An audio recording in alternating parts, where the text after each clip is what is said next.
This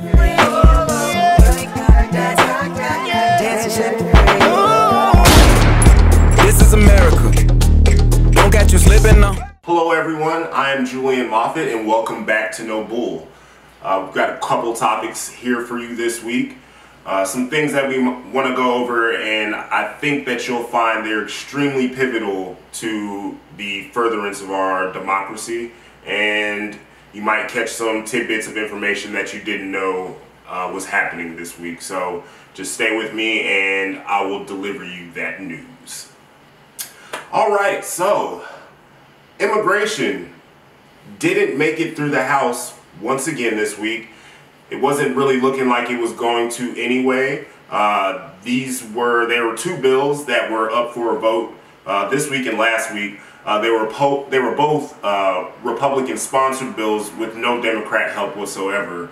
Essentially, what you had was Donald Trump saying one thing one day, saying another thing another day. He basically told Republicans to not worry about passing immigration until November, when they could get more Republican senators and congresspeople in office in order to pass immigration, to ram it through with only Republican help. But in a flurry of moves, the Republicans tried to pass another immigration bill through the House this week, and it went down in flames. President Trump's four-pillar policy seeks to end the family visa program, which essentially is a family reunification program, which he calls chain migration. He also seeks to end the diversity visa lottery program, and he also seeks to give a path for about 1.8 million dreamers. The last thing that he wants is money to fund his border wall, which we all know he said Mexico would pay for. The issue we have with immigration right now is that, like we said last week, Democrats won't work on any bill that funds a border wall, and there's a hardline group of Republican congresspeople who won't fund or back any bill that seeks to give 1.8 million dreamers a path to citizenship. They essentially call it amnesty.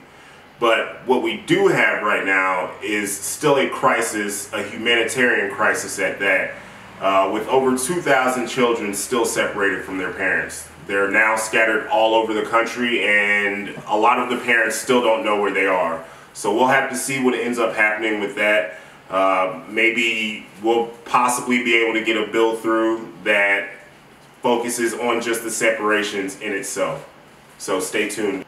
Alright, so next up we've got some happenings with North Korea. You know, all is supposed to be well with the world. No more nuclear threat from North Korea. That's what Donald Trump went there to get denuclearization from Kim Jong-un for in Singapore. The only thing is, we don't still know exactly when or how North Korea plans on denuclearizing.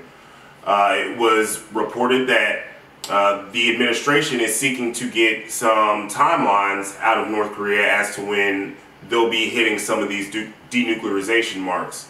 It was reported earlier last week that they began taking down some anti-American propaganda. That's a good sign. But we had some satellite imagery come from out of North Korea, and it seems that they've been making upgrades to a nuclear facility that they have there where they do some nuclear testing. Now, it's not exactly clear if they're still doing testing.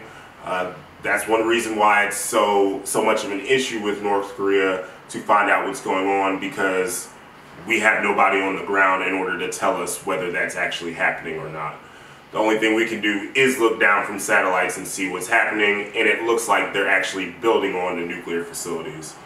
So hopefully this doesn't turn out to be another charm offensive that North Korea has put us through, and hopefully Donald Trump isn't getting hoodwinked, because it would be bad for not just America, but for the whole world. Alright, so I don't know if you've been paying attention as of late, but we've gotten some major Supreme Court rulings here in the past week or so. The Supreme Court ruled in favor of Donald Trump's travel ban. It was essentially the third iteration of it, so it wasn't the Muslim ban as he had kind of deemed it, and what a lot of liberals had claimed it was. Essentially what they had done is restricted travel from about 7 countries, and only a couple of those countries were Muslim majority countries, but you also had countries on there such as Venezuela and North Korea that weren't going to be allowed travel access.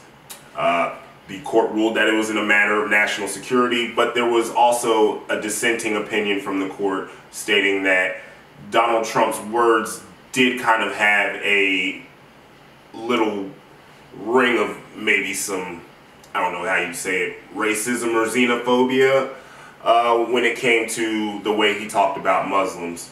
Nevertheless, we've still gotten quite a few 5-4 rulings siding with the conservative judges on the Supreme Court. And then in a bombshell today, on Wednesday, essentially one of the judges who has kind of been more of a, you can call him more or less a swing vote, decided that he was going to retire. Justice Anthony Kennedy, at 81 years old, decided that at the end of July it was going to be his time to step down. Now this is pivotal because Anthony Kennedy has kind of been more of a centrist in some ways. He had the deciding vote when it came to gay marriage. He also had a big vote when it came to affirmative action, and he also had a big vote in a couple of other areas where he didn't essentially side with conservatives, he sided with the liberal judges. 2 reasons why this is big. In 2016, Senate Leader Mitch McConnell decided he was going to block Obama's pick for a Supreme Court justice. Now this has never essentially been done before. Nobody even thought it was really right in the political sphere, but Mitch McConnell thought it was something that he wanted to do. And after Donald Trump was elected, they elected Neil Gorsuch to a Supreme Court seat. Now, with the retirement of Justice Kennedy, that would give them 2 possibilities of getting conservative judges in. And this is also an election year. We have midterms in November. So it's going to be really, really astonishing to see if Mitch McConnell goes back on his word to say that America should decide what they want their Supreme Court vote to be. And he already said that that's not what's going to happen. So Democrats plan on fighting this as much as possible, but it doesn't seem like there's really much of a way politically for them to block this Supreme Court pick. So we'll have to see what happens. There's been a lot of talk out there that decisions like Roe versus Wade and anything to do with gay rights or gay marriage could possibly be on the chopping block if Donald Trump is able to get another conservative judge in there. So regardless of what your politics are, it's just going to be one of those things we'll have to watch for. All right, everyone, that is it for this week.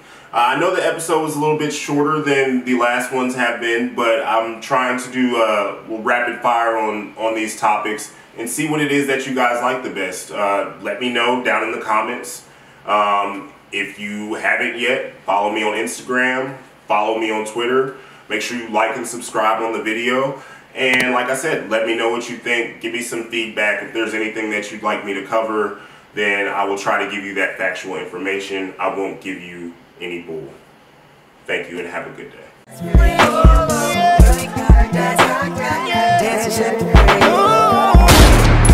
This is America. Don't catch you slipping now.